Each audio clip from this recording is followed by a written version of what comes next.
आज देश को 15वां राष्ट्रपति मिल गया है। नवनिर्वाचित राष्ट्रपति द्रौपदी मुर्मू ने देश के सर्वोच्च पद की आज शपथ ली। इसके साथ ही मुर्मू देश की सबसे युवा राष्ट्रपति बन गई हैं। 18 जुलाई को हुए चुनाव में मुर्मू ने विपक्ष के साझा उम्मीदवार यशवंत सिन्हा को हराया था।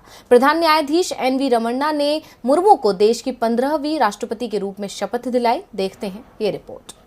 द्रौपदी मुर्मू देश की पहली आदिवासी महिला राष्ट्रपति बन गई हैं। राष्ट्रपति द्रौपदी मुर्मू ने शपथ ग्रहण समारोह से पहले राजघाट जाकर महात्मा गांधी के स्मारक पर सुबह पुष्पांजलि अर्पित की। प्रधान न्यायाधीश एन.वी. रमन ने संसद भवन के ऐतिहासिक सेंट्रल हॉल में मुर्मू को देश की 15वीं राष्ट्रपति के रूप में शपथ दिलाई। 64 साल की द्रौपदी मुर्मू देश की पहली महिला आदिवासी राष्ट्रपति हैं।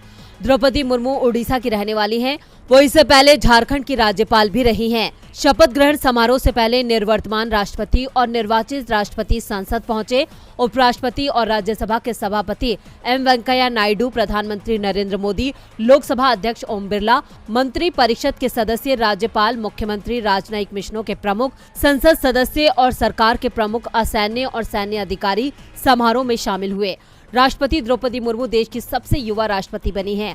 अपने संबोधन में राष्ट्रपति मुर्मू ने कहा, मुझे राष्ट्रपति के रूप में देश ने एक ऐसे महत्वपूर्ण कालखंड में चुना है जब हम अपनी आजादी का अमृत महोत्सव मना रहे हैं। आज से कुछ दिन बाद ही देश अपनी स्वाधीनता के 75 वर्ष पूरे करेगा।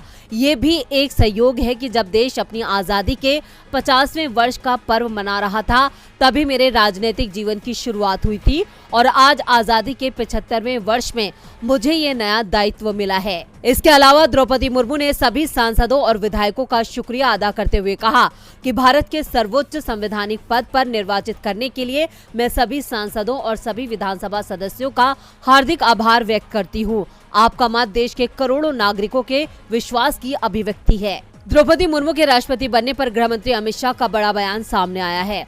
उन्होंने कहा है कि बीजेपी जनजातीय समाज के उत्थान के प्रति सदा संकल्पित रही है और प्रधानमंत्री नरेंद्र मोदी जी के नेतृत्व में पहली बार इस वर्ग से राष्ट्रपति बनाना इसका प्रत्यक्ष प्रमाण है। बीजेपी ने आदिवासी वोट बैंक को ध्यान में रखते हुए द्रौपदी मुर्मू का नाम राष्ट्रपति पद के लिए आगे बढ़ाया और इस रणनीति में बीजेपी को बड़ी सफलता भी हाथ लगी है। अब देखना होगा कि आने वाले चुनावों में बीजेपी द्रौपदी मुर्मू का नाम कैसे भुनाती है।